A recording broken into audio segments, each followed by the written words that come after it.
to Violin Adventures number 234. This week we finish the Gagliano and get it set up. Okay, I'm finally ready to reveal to you what I was doing all last week. Hours and days of fitting.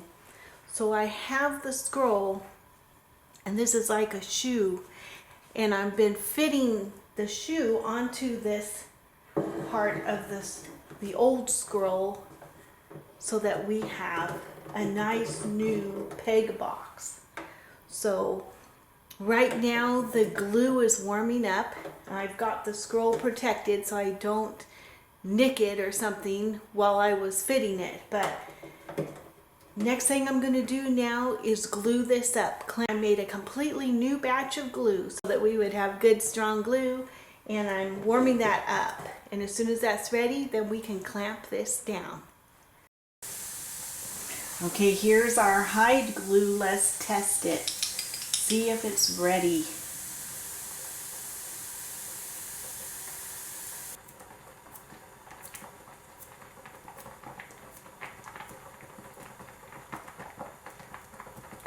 Okay, it's all right, but it's not ready yet. It got too weak here after 10.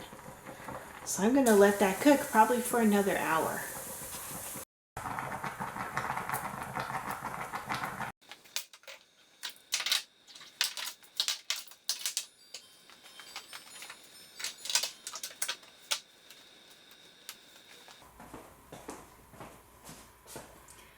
The glue is finally ready here.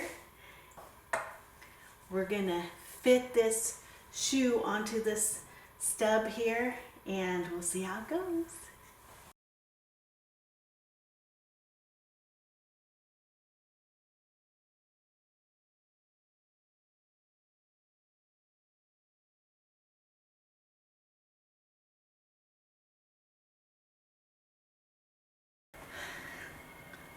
Okay, that's drying for 24 hours, and then we will start fitting the scroll and giving it some character, and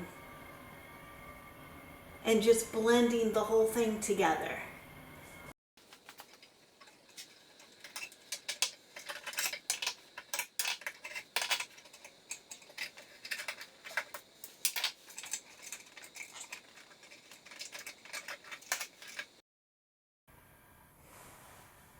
Okay, I just wanted to show you this before I start blending the colors. On a graft like this, you want to make sure that you cut down and across, not all the way down. And the original graft before mine, they cut straight down on both sides, and that's why the backside was open, because they had cut too far on both sides. And so then they had to put that support in the middle, and they just tacked the button on this side. So they made do with their mistake, but this way it's going to be much, much stronger because this is all one piece shoot in over the stub. So I just wanted to show you that difference that we're doing now. That old scroll was just tacked together, a lot of pieces of wood tacked together, and it's time for a correct graph. Okay, here's our scroll with its blended varnish on both sides. There it is. So the next thing I need to do is plan the peg holes and drill those. Okay, we're going to drill these holes. I've got them all marked out, and we're going to do the pilot holes first.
here. I've got some of my varnish that I make right here in the shop, and so we're going to put a thin coat over all of this just to protect it, and it always looks a little better.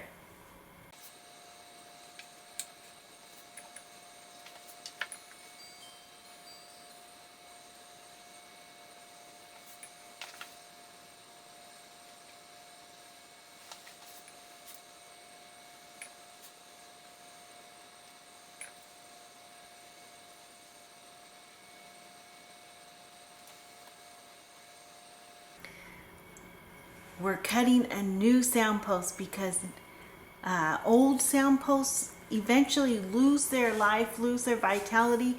So we need a new soundpost for this beautiful cello. And this ends up being too short anyway, so we're going to make it a little bit longer.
We got the cello set up, and then with all the repairs, the belly of the cello has risen. And we know it's risen because the soundpost was too short too. So I think that's a good thing, but that caused the bridge to be too high. So here when the professor is playing, the bridge is just too high to go up into those high notes. So this is just the first playing after the cello is set up, after it's had all that surgery done on it. And so I'm excited for you to hear it. Just remember that at this point the bridge is too high when he's playing it, and we'll be making adjustments on all of this next week.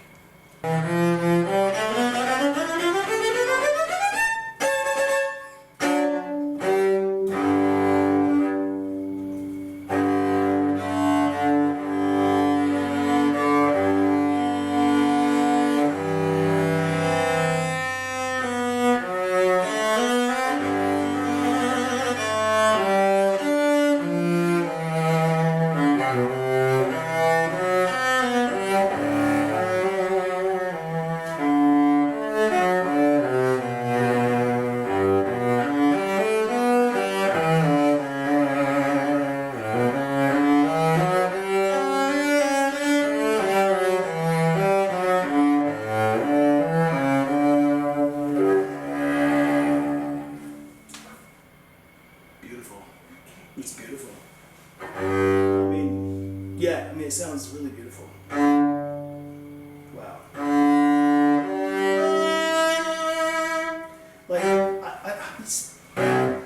used to play on guts, like nylon core.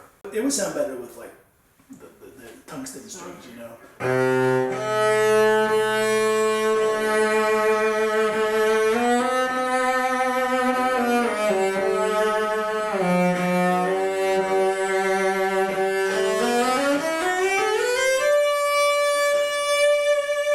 Yeah. And you can tell it's got a great sound.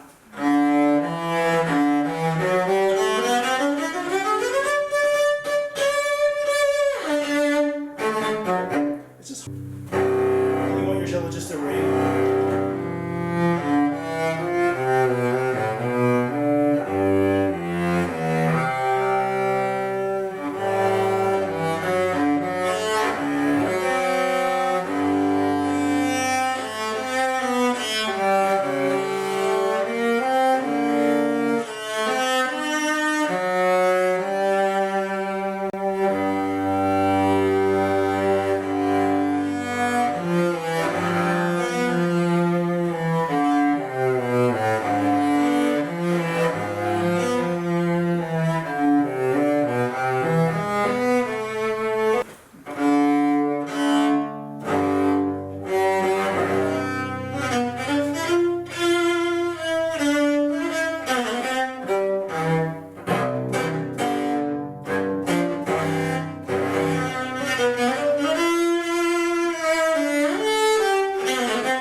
But you can hear the response is really good. Time for a story.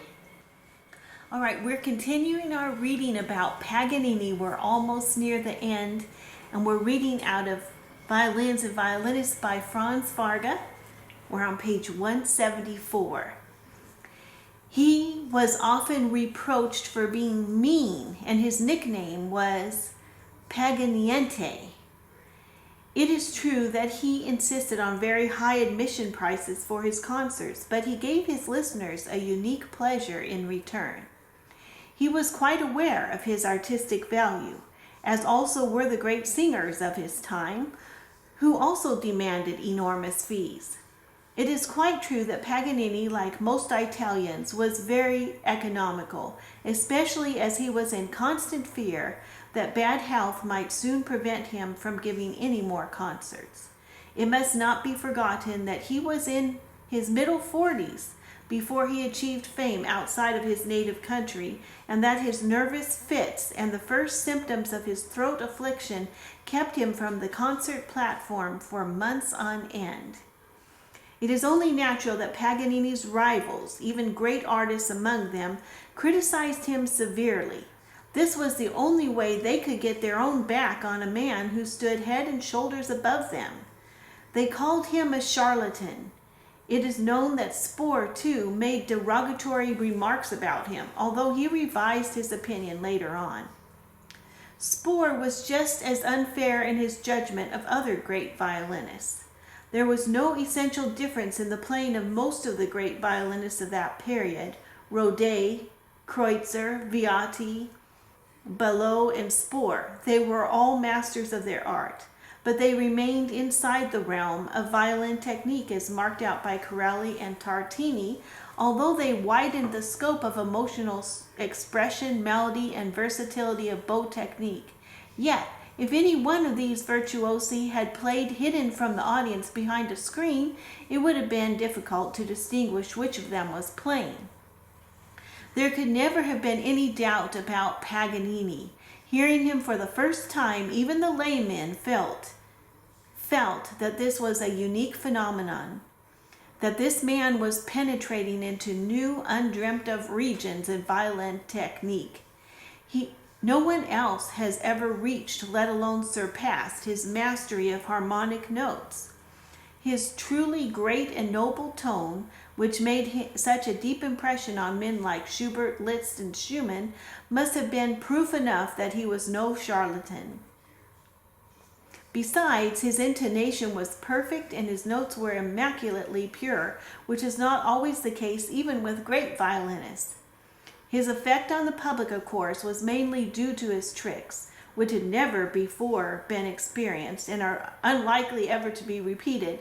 Dr. Renati said that before the beginning of a concert he would feel terribly tired, yet as soon as his bow touched the strings an electric spark seemed to kindle new life in his body, reviving his nerves and his brain all at once.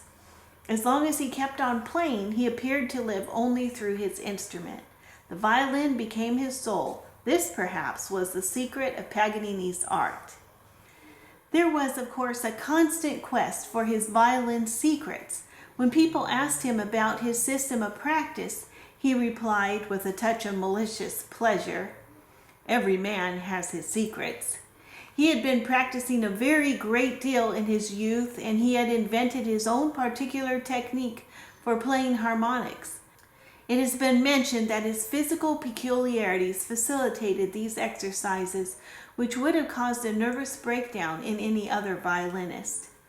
Of course, his compositions, his Opus 1, the 24 Caprices, are without doubt the most important. It is interesting to note how seriously he took his art, for not one of these pieces contains any harmonic notes.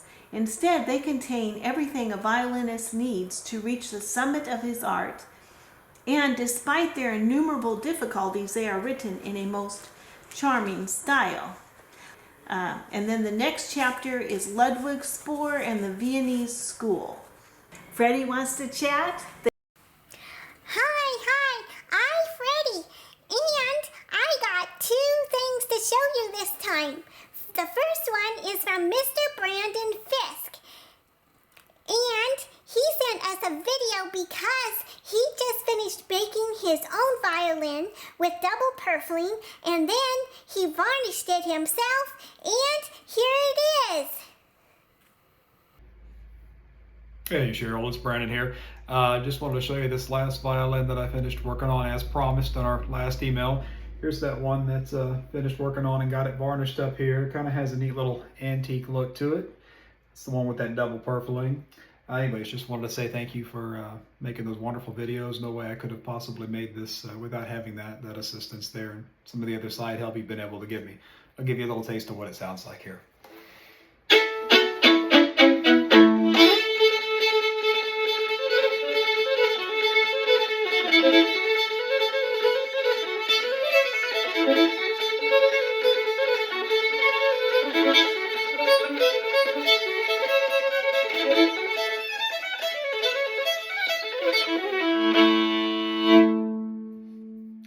Thanks again. Appreciate it. Wow, that's really good. That's fantastic. And the next one is right here at the shop. Our good beehive that made it through the winter, well, it decided to swarm. So here's a little bit of that excitement.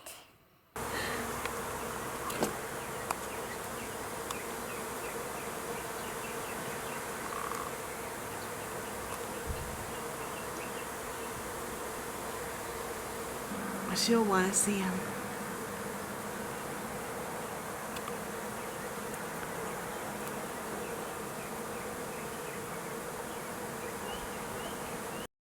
It looks like the bees are swarming over there. So let's zoom in. We've got bees on the outside here and also down on the ground. I think they're gathering up to swarm.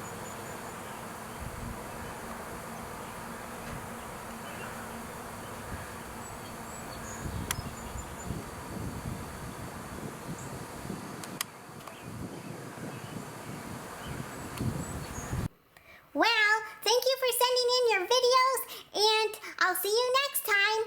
Bye! The Hebrew Minute. Lo b'chayo velo b'koach ki im beruchi amar Hashem zavuot. Not by might, or this could also be wealth, and not by strength or power, but by my spirit, says the Lord of hosts, or the Lord of the armies. If you know where this is found, please leave it in the comments below. Well, here it is, Friday afternoon, and look at this. You can hear the rain, but it's so beautiful. I love the greens. Let's go inside and see what's going on in the shop. Here we are in the shop. So here we are, our beautiful Gagliano Cello is all set up, and we're gonna make a few little small adjustments next week on this cello just to make it easier to play. And what do you know, but here's our violin that we were working on. We may get back to this next week, but we've got the purfling here, and we just need to finish cutting out the channel for the purfling. Thank you so much for watching. Thank you for your wonderful comments, for your thumbs up, and to the new subscribers. And until next time, bye.